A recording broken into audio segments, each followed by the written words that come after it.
Et nous sommes de retour au plateau pour la suite de cette émission. Nous abordons notre troisième sujet. Nous prenons la direction du Malawi. Le parti plutôt du défunt vice-président quitte l'alliance gouvernementale. Le parti donc de l'ancien, l'ancien vice-président ou bien du défunt vice-président, je pense que c'est mieux, a annoncé qu'il quitte l'alliance gouvernementale qui conduit le pays suite à la mort donc du vice-président Saulos Chilima. Il est décédé, du moins son avion a fait le crash le dimanche 10 juin et son épave a été retrouvée le lundi 11 juin 2024 où il se rendait à un funérail d'un ancien membre du gouvernement. L'avion avait disparu des radars, on l'a retrouvé le lendemain, on a retrouvé l'épave avec des corps sans vie. Et depuis, le parti donc du vice-président Saulos Chilima demandait qu'une enquête impartiale soit ouverte avec une participation internationale pour pouvoir faire la lumière sur les circonstances donc de ce crash et qui a causé la mort de son leader, le vice-président. Donc jusque-là, pas de retour, bien pas de réponse officielle selon eux digne de ce nom. Le parti donc a décidé de claquer la porte. Il faut noter que depuis un moment, le courant était devenu un peu plus froid entre le président et son vice-président qui a été accusé dans une affaire de corruption relâché il y a de cela un petit moment avant qu'il ne soit confié ou bien il ne soit mandaté pour conduire cette délégation ministérielle qui devrait se rendre au funérailles avant que le clash ne survienne. Le parti est-il en train de soupçonner l'alliance gouvernementale, c'est-à-dire le parti du président de la République du Malawi, d'être peut-être impliqué dans ce crash? On en saura plus peut-être avec les jours à venir, mais pour le moment, le camp du défunt vice-président a décidé de claquer la porte de cette alliance gouvernementale. Nous en parlons avec nos invités. Je commence par vous, Okuvi Abaili Abassa. Nous sommes là au Malawi. Le vice-président meurt dans un crash. Son parti, qui fait partie d'une coalition gouvernementale, demande que la lumière soit faite pour ce parti. Il n'y a pas de retour digne de ce nom et donc on décide de partir.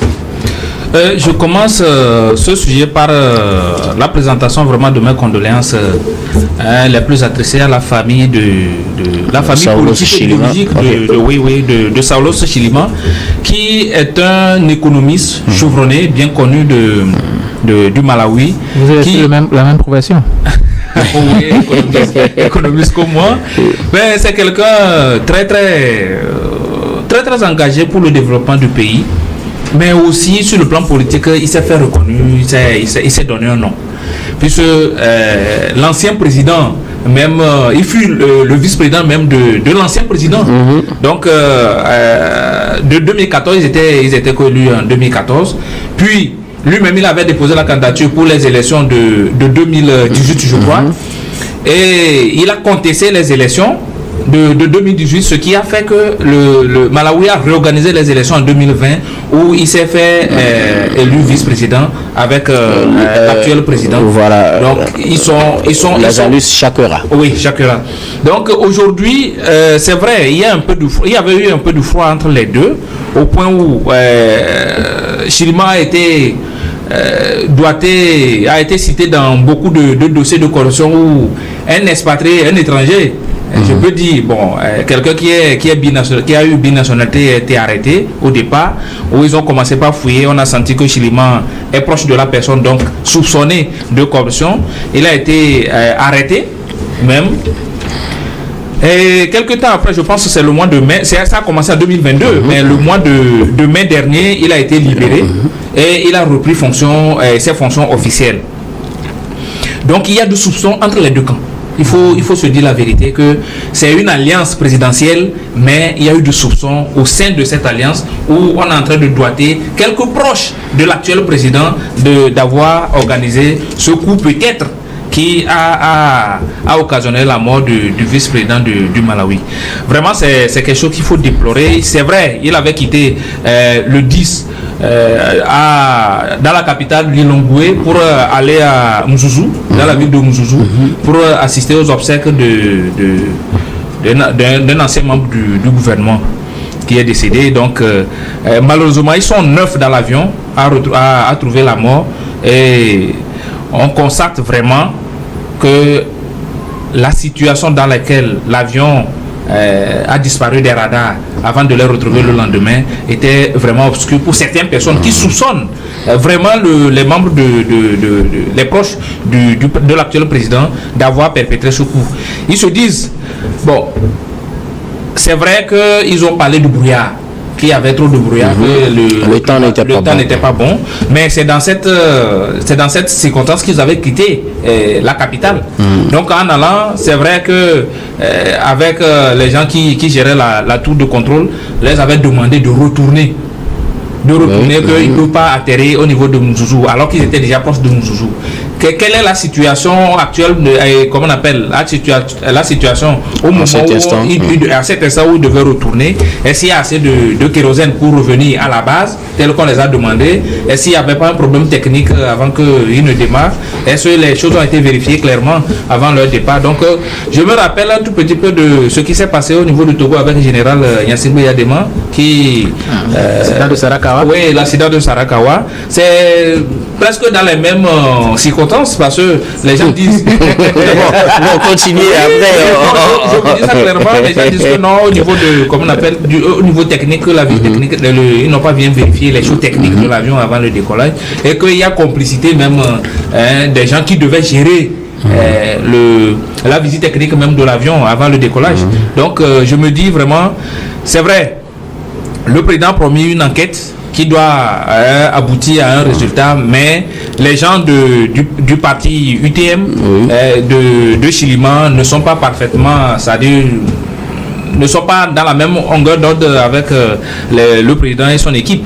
Donc ils demandent vraiment une enquête beaucoup plus rapide, étant donné qu'ils ne voient pas quelque chose potable venir. Ils ont décidé de claquer la porte à cette alliance, alors que bon, leur départ au niveau de l'alliance va fragiliser effectivement ce groupe qui dirige le pays. Mais je crains que ce qui s'est passé au niveau du Rwanda ne se transporte pas là-bas, parce que c'est un président qui a été tué dans un avion et ça s'est éclaté quelque part. Bon, on espère que ça, ce n'est pas une affaire de communautés ethniques qui vont s'affronter entre elles. On espère qu'on n'arrivera pas jusque-là. Je le dis ça parce que la plupart de nos partis politiques se basent beaucoup plus sur les valeurs ethniques.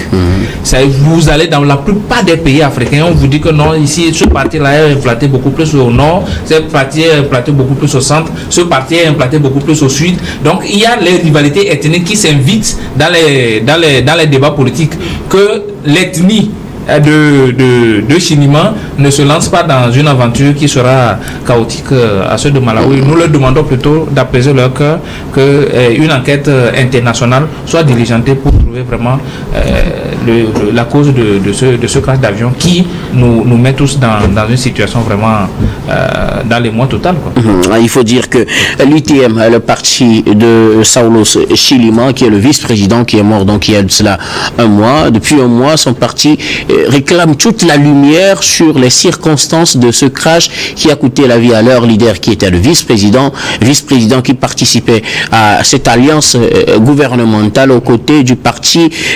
MCP, qui est le parti du président Lazarus Chakwera, arrivé au pouvoir en 2020, avec à ses côtés Saulos Chilima, qui aujourd'hui est décédé. L'UTM réclame toute la lumière. Un mois plus tard, elle n'a pas les résultats. Donc cette formation demande, du moins annonce qu'elle claque la porte. Elle dénonce aussi la gestion du pays, parce que il faut comprendre que le fond du problème, ce n'est pas seulement la mort du vice-président, mais aussi le parti estime que depuis qu'ils ont trouvé leur entente pour conduire le pays, et donc avec leur leader qui était devenu vice-président aux côtés du président Chakwera, la ligne qui avait défini cet accord-là n'est plus respectée, et donc il vaut mieux peut-être se retirer de cet accord-là, un retrait qui pourrait avoir aussi des conséquences au Malawi.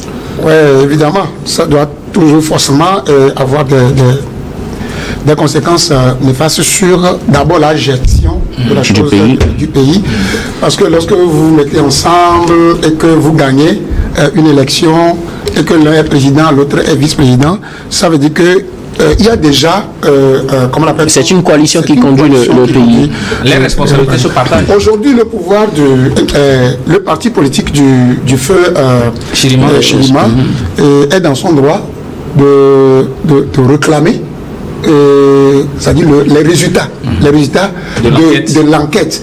Puisque dans leur déclaration, ils disent que la façon dont l'enquête prend l'allure que l'enquête prend, c'est-à-dire la lenteur dans la chose, etc. Même la déclaration du président sur l'accident, que ce n'est même pas forcément. Il a dit que ce n'est pas Chilima seul qui avait voyagé avec l'avion là, etc. Il a dit beaucoup de choses. Maintenant, moi, ce qui je ne comprends pas dans cette histoire, c'est que vous êtes président et qu'il y a un crash. Ton vice-président est décédé le 10. Le jour suivant, on a retrouvé les débris, etc.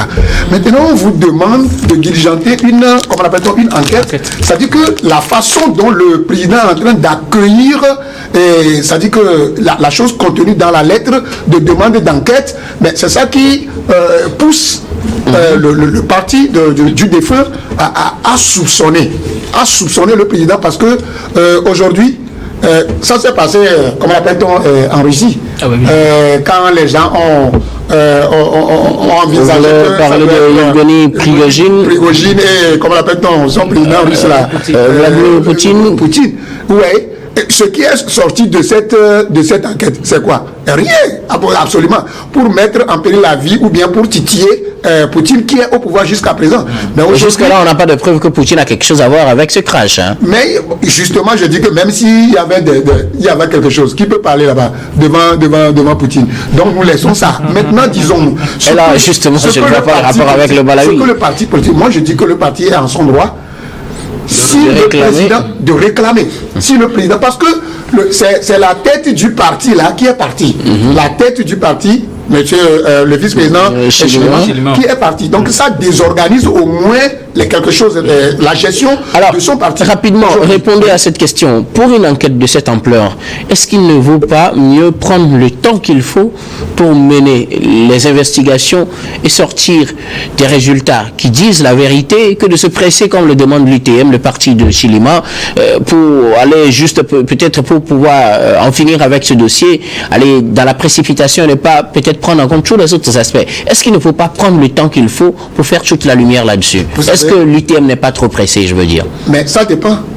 Si je dis que si l'UTM est pressé, ça dépend de l'ampleur et de la personne qu'ils ont perdue. Surtout les Aujourd'hui, les gens ont pris 3 jours pour sortir, après une enquête, pour sortir des rapports.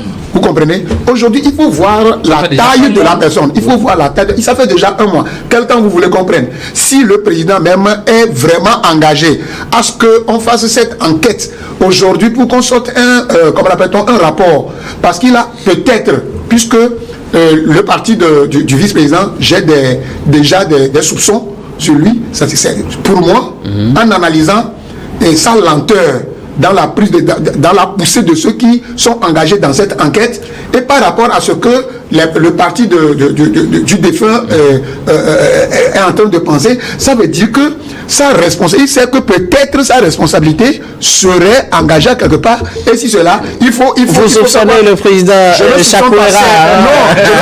Non, je m'appesantis sur ce que l'UTM dit. Si c'est qu'il n'en est rien pour ce crash, il faut qu'il précise, d'autant plus que c'est son vice-président qui se rendait à une cérémonie officielle. Merci beaucoup à vous. Alors, Gabin Adjao, le Malawi se retrouve dans une situation, le pays est conduit par une coalition gouvernementale formée essentiellement de 2 grands partis, le parti de Saulos Chilima, l'UTM, qui est Saulos Chilima, le défunt vice-président, et le parti MCP du président Lazarus Chakwera. Il y a finalement le crash parce que parce qu'il y a eu un crash qui a coûté la vie au vice-président, et le parti du vice-président décide de claquer la porte parce que depuis là, les enquêtes ne disent pas grand-chose. Oui, ils sont dans leur droit, ils sont dans leur droit de claquer la porte parce qu'aujourd'hui, le président de leur parti est mort, il est dans des situations assez difficiles. Donc aujourd'hui, ils sont dans leur droit de claquer la porte. Sauf que moi, ça fait déjà 1 mois que leur président est décédé, les résultats des enquêtes ne sortent pas véritablement, et puis ils se posent véritablement des questions. Maintenant, si les résultats sortent et que imaginez qu'on dise que c'est ce qui avait été prévu. Les brouillards et autres là qui ont fait que bon, il y a eu ce crash. Les mêmes vont dire autre chose. Ils diront que bon, peut-être. Ils ont précipité l'enquête juste pour fermer cette page et passer à autre chose. Je pense que dans ce genre de circonstances, il faut quand même prendre le temps nécessaire pour faire de bonnes investigations et donner les bons résultats. Maintenant, eux-mêmes, il y a des antécédents entre eux. Hein. Déjà que bon, dans la coalition, ils ne s'entendaient pas véritablement depuis quelques mois. Et puis aujourd'hui, ils ont eu à le dire que bon, déjà que les termes de l'accord ne sont pas véritablement respectés par le parti de Lazarus. Donc aujourd'hui, la question est de se demander si même si le président Chakwera comment on dit, le président Lazarus Chakwera non le président Chilima ne décidait pas, est-ce que bon, peut-être que lui aussi il envisageait quitter l'alliance. Bon, moi ce sont des questions que je suis en train de poser. Puisqu'il est revenu de sa descente aux enfers dans cette affaire de corruption il y a juste pratiquement un mois. Oui, bien sûr. Avant son décès, donc ça veut dire que déjà il y a eu un certain nombre de choses et je pense que lui-même il envisageait déjà partir de cette alliance là, mais ça va fragiliser la gouvernance du président Chakwera. Donc aujourd'hui, mais je ne veux pas l'accuser de meurtre quand même. À un moment donné, c'est une accusation très grave et il faut prendre toute la mesure de la situation avant de faire ce genre de déclaration. Vous ne le soupçonnez pas? Non, pas du tout. Je ne le soupçonne pas. On peut avoir des guerres politiques, on ne peut pas s'entendre politiquement, mais aller jusqu'à tuer son alter ego, moi, c'est une accusation très grave. Ce sont des choses qui se passent, mais c'est tellement grave que je ne peux pas le dire tout de suite, d'autant plus que je n'ai pas d'éléments pour le prouver. Donc, je prierai quand même l'UTM de faire diligence, de prendre tout le temps possible. Eux-mêmes, pourquoi pas ne pas commanditer, le président Lazarus peut commanditer une enquête internationale. C'est ce qu'il demande, c'est ce que demande l'UTM. Donc, pour se désengager de tout soupçon, je pense que la meilleure des choses à faire aujourd'hui, c'est d'essayer de répondre à l'attente de l'UTM et d'attendre paisiblement la réponse pour voir s'il a quelque chose à avoir. Mais le fait de refuser de ne pas commanditer une enquête internationale, ça va poser un problème. Et les soupçons vont aller de bon train. Déjà que bon, le Malawi, c'est un pays qui, on peut dire, assis sur un volcan. Il faut faire très très très attention pour ne pas envenimer la situation socio-politique, parce que là déjà on a déjà des problèmes ethniques dans ce pays-là. Il ne faut pas envenimer la situation. On connaît la position de Chilima, on sait comment il est adoubé par certains de son clan. Aujourd'hui, il faut faire très attention pour ne pas envenimer la situation. Maintenant, l'avenir politique aussi de Chakwera sera engagé véritablement si cette situation-là perdure, parce qu'il faut faire véritablement la vérité et se désengager de tout soupçon, comme on vient de le dire. Donc, le fait de ne pas accepter d'engager une enquête internationale, ça va salir son image et je ne suis pas sûr que lors des prochaines élections, il va pouvoir être élu encore. Alors, nous allons marquer une nouvelle pause, puis on revient pour la dernière partie de cette émission, dernière partie que nous allons bien évidemment consacrer au Togo.